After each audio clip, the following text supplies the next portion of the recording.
4월 29일 주만나 큐티 시작하도록 하겠습니다. 먼저 기도하시겠습니다. 사랑하는 풍성하신 하나님 아버지, 오늘도 묵상의 자리로 우리를 불러주심에 감사드립니다.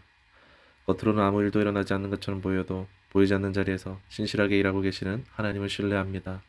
룻과 나오미가 알지 못하는 사이에도 성문에서 구원의 역사를 이루셨던 것처럼 오늘 우리의 삶 속에서도 주님의 섭리가 진행되고 있음을 믿음으로 고백합니다.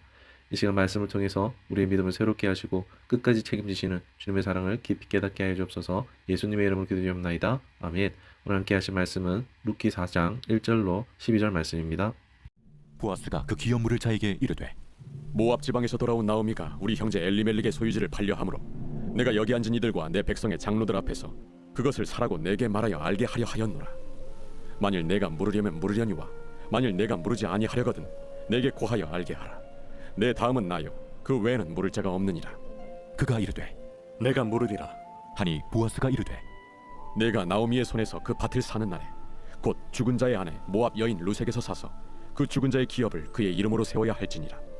하니 그 기업 물을 자가 이르되 나는 내 기업에 손해가 있을까 하여 나를 위하여 물으지 못하노니 내가 물을 것을 내가 물으라. 나는 물으지 못하겠노라 하는지라. 아멘. 오늘 말씀 제목은 반드시 책임지신다라는 제목으로 말씀 나누도록 하겠습니다. 여러분, 대나무 중에 대나무인 모죽을 아십니까? 대나무 중에서 최고로 치는 모죽은 독특한 성장 과정을 가지고 있습니다. 씨를 뿌리고 5년을 갖고도 싹이 나지 않는다고 합니다. 계속해서 물을 주고 관심을 가져도 5년 동안은 아무것도 눈에 들어오지 않는다고 합니다. 겉으로 볼 때는 아무런 변화가 없는 것처럼 보입니다. 씨가 썩었나 실패했나 생각드는 그때에 5년 만에 싹인 죽순을 보게 됩니다.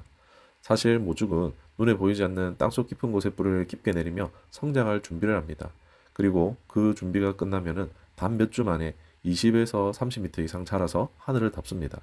겉으로 볼 때 4, 5년 동안 아무 일도 없는 것처럼 보이지만 사실 그 모든 시간이 성장을 위한 준비였던 것입니다. 사랑하는 성도 여러분, 우리의 신앙과 인생도 이와 같습니다. 우리 눈에 보이는 변화가 없으면 이렇게 생각하죠. 하나님이 일하고 계신 걸까? 왜 이렇게 아무 일도 일어나지 않는 것일까? 그러나 성경은 분명히 말합니다. 하나님은 보이지 않는 곳에서도 여전히 신실하게 일하고 계심을 증거합니다. 오늘 본문 룻기 4장을 보면 룻과 나오미는 아무것도 모른 채 집에 있습니다. 하지만 그들이 보지 못하는 사이에 현장이 없는 그때에 성문에서는 그들의 인생을 완전히 바꿀 결정이 진행되고 있다는 것입니다. 첫 번째로 생각할 주제는 보이지 않아도 하나님은 일하신다. 1절을 보면은 보아스가 성문에 올라가 앉습니다. 보아스가 성문으로 올라가서 거기 앉아 있으니 마침 보아스가 말하던 기업 물을 자가 지나가는지라. 보아스가 그에게 이르되 아무개여 이리로 와서 앉으라 하니 그가 와서 앉으매. 당시 성문은 단순히 사람들이 오고 가는 길목이 아니라 공동체의 중요한 법적 판결과 거래가 이루어지는 공적인 장소였습니다. 오늘날로 치며 법정과 시청 혹은 회의장이 결합된 곳이라고 할 수 있습니다. 그러므로 이 장면은 단순한 만남이 아니라 하나님의 구원이 실제로 진행되는 무대입니다. 주목할 점은 룻과 나오미가 이 자리에 없다는 사실입니다. 그들은 집에서 머물며 아무것도 알지 못합니다. 그러나 그들이 보지 못하는 사이에 성문에서는 그들의 인생을 완전히 바꿀 결정이 진행되고 있었습니다.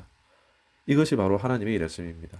하나님은 우리가 보지 못하는 자리에서 우리가 알지 못하는 순간에도 신실하게 역사하십니다. 우리의 삶도 이와 같습니다. 우리의 눈에 보이는 변화가 없으면 쉽게 낙심합니다. 왜 아무 일도 일어나지 않을까? 하나님은 정말 살아계시고 내 삶에 역사하고 계신 것일까? 라는 의문이 들 때가 있습니다. 그러나 성경은 분명히 증거합니다.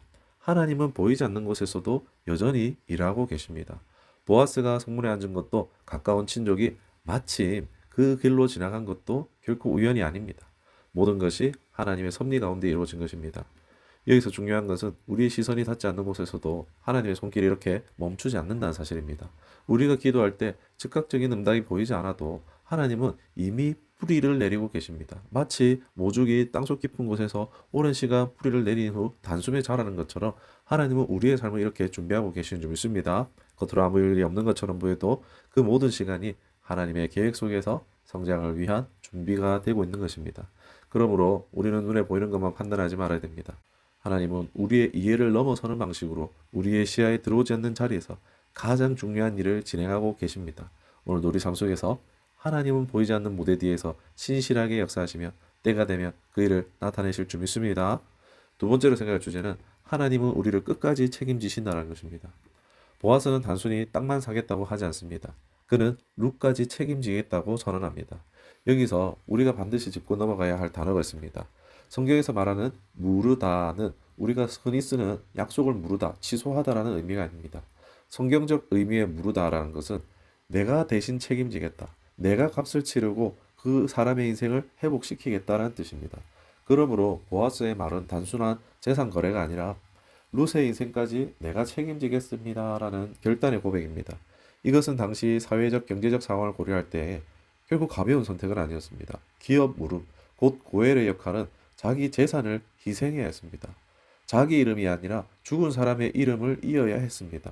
그리고 그 열매는 자신의 것이 아니라 남의 것이 될 수 있었습니다. 다시 말해서 손해를 감수해야 하는 일이었습니다. 그래서 가까운 친족은 계산해보고 포기합니다. 나는 안 할 거야. 나는 할 수 없어. 왜입니까? 돈은 자신이 내는데 결과는 내 것이 아니기 때문입니다. 책임은 무겁고 땅에 대한 유익은 적기 때문입니다. 그러나 보아스는 달랐습니다. 그는 손익을 따지지 않습니다. 계산하지 않습니다. 왜냐하면 그의 선택은 단순한 감정이 아니라 헤세드, 곧 언약적 사랑이었기 때문입니다.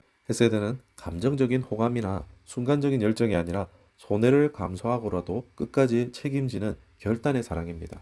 그래서 보아스는 말로만 사랑하지 않았습니다. 실제로 룻의 인생을 끝까지 책임졌습니다. 여기서 우리는 예수 그리스도의 모습을 봅니다. 주님은 우리의 고엘, 우리의 구속자가 되셨습니다. 그분은 우리의 죄값을 대신 치르시고 무너진 삶을 회복시키기 위해서 십자가의 대가를 지셨습니다. 그것은 값싼 선택이 아니었습니다. 가장 큰 희생이었습니다. 그러나 주님은 끝까지 책임지셨습니다. 우리의 죄를 물으시고 우리의 인생을 회복시키셨습니다. 사랑하는 성도 여러분, 이것이 복음의 능력입니다. 하나님은 우리를 끝까지 책임지십니다. 우리가 실패해도, 우리가 흔들려도, 우리가 낙심해도 하나님은 포기하지 않으십니다. 보아스가 룻을 책임졌던 것처럼 예수님께서도 우리의 삶을 끝까지 책임지십니다. 그러므로 우리는 낙심하지 말아야 합니다. 우리 삶을 붙드시는 하나님을 신뢰해야 합니다. 오늘도 그분의 언약적 사랑, 헤세드의 은혜 안에서 담대히 살아가기를 원합니다. 사랑하는 성도 여러분, 예수 그리스도께서 우리의 고해, 우리의 구속자가 되셨다는 것이 바로 이 의미입니다. 주님은 우리의 인생을 물으신, 즉 책임지시는 분입니다. 우리의 죄값을 대신 치르시고 우리의 무너진 삶을 회복시키시기 위해 십자가를 지셨습니다. 그것은 값싼 선택이 아니었습니다. 가장 큰 희생이었습니다. 그러므로 우리는 이렇게 살아야 합니다. 보이지 않아도 낙심하지 맙시다. 이해되지 않아도 하나님을 신뢰합시다. 아직 완성되지 않았어도 인내합시다. 왜냐하면 우리가 믿는 하나님은 끝까지 책임지시는 분이시기 때문입니다.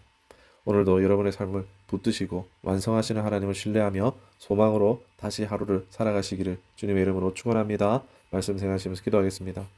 신실하신 하나님 아버지, 오늘 말씀을 통하여 보이지 않아도 일하시는 하나님을 다시금 붙잡습니다.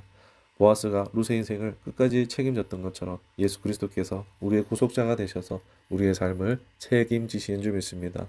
우리의 눈에 보이지 않아도 낙심하지 않게 하시고 이해되지 않는 순간에도 하나님을 신뢰하게 하시며 완전히 우리의 삶이 변화되지 않다 할지라도 인내할 수 있는 믿음을 더하여 주옵소서. 오늘도 붙드시고 우리의 삶을 완성해 가시는 하나님께 모든 영광을 올려드렸고 우리 구주 예수 그리스도 이름으로 기도드리옵나이다. 아멘.